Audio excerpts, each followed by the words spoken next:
Where is the next big increase in supply going to come from? It ain't going to be US shale. Debt load is so high that the ability to wipe out that debt is not easily. We can approach this from two perspectives. One, obviously demand, and one, supply. So from a demand perspective, the big thing here is probably a sort of global recession. Things taking place, right? So if for example, we had a really bad recession or depression and your demand slacked off, It's going to be increasingly hard to grow production. At best, they can maintain it.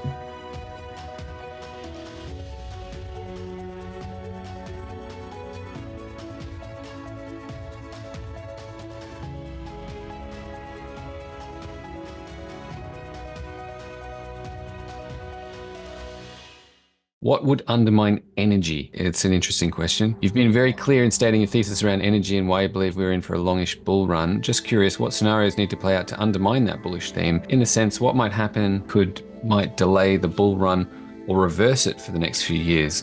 Thank you for all that you do, and that's from Path. We can approach this from two perspectives. One, obviously demand, and one, supply. So from a demand perspective, and we're talking energy, so this is oil, natural gas, coal, to a lesser extent uranium. That would be obviously a global recession where demand pulls back more than you have some constraints in supply. That would be a temporary thing, so it would last a couple of years. I wouldn't be too worried about that. On the supply side, obviously, if there's a massive increase in supply coming online, we can't see that in any of the, be it natural gas, oil or coal, particularly oil. Can't see it. Can't see it physically happening, right? Like you can't.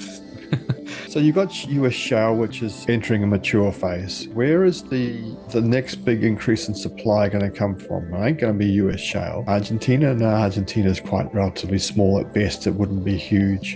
Russia's tapped out. It's probably maxed out. Supposedly there is a bit of slack of supply in the OPEC countries. Who knows what the real deal is there? It would be a short-term thing where demand pulls. I'm not worried about the supply. There's not much more supply going to come online. Even if they did start spending a lot of money on CapEx, and there's a bit of a pickup in CapEx, that supply is not going to come online for close to 10 years. Anything coming online now is work that was underway, say, 5+ years ago, more likely 7+ years ago. The big thing here is probably a sort of global recession. The other component that to throw into the mix is that we have all these indebted governments. Traditionally, historically, how they get out of debt is by inflating away the debt, which means a collapse in depreciation of the currency. And so what does it depreciate against? It always depreciates against hard assets. You've got a number of different sort of things taking place, right? So if for example, we had a really bad recession or depression and your demand slacked off, that would be in an environment where your monetary inflation is, say, stagnant, or they're inflating the currency away, but it's not inflating as fast as the collapse in the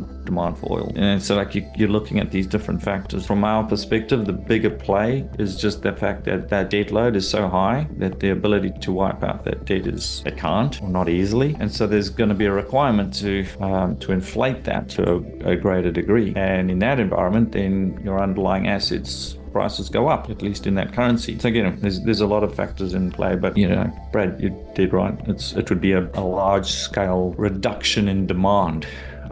You could say a breakdown with OPEC as well. If OPEC breaks apart, everyone's for themselves. I don't think even then they haven't had capital expenditure, right? So it's not like, yeah, that's true. They don't all have the ability just to ramp up production. And if you go back to, when was it, I think it was 2016, 17. I remember then they were trying to put pressure on the Saudis to increase production. They kind of agreed, but as it turned out, there wasn't an ability for them to actually increase production to the degree that the market thought they could. I remember Anas Al-Haji talking about it, and he was saying, look, it's a factor where they actually don't have the capacity to increase it to the degree that the market thinks they can. And part of that is lack of capital expenditure and stuff like that. So I don't really think OPEC falling apart necessarily is. The other one is that, again, you look at like global supply of oil, like the US is the big boy on the block, and that, as you've our prediction or thoughts on that, that's a problematic scenario because shale has been largely tapped out and there's not a whole lot left there to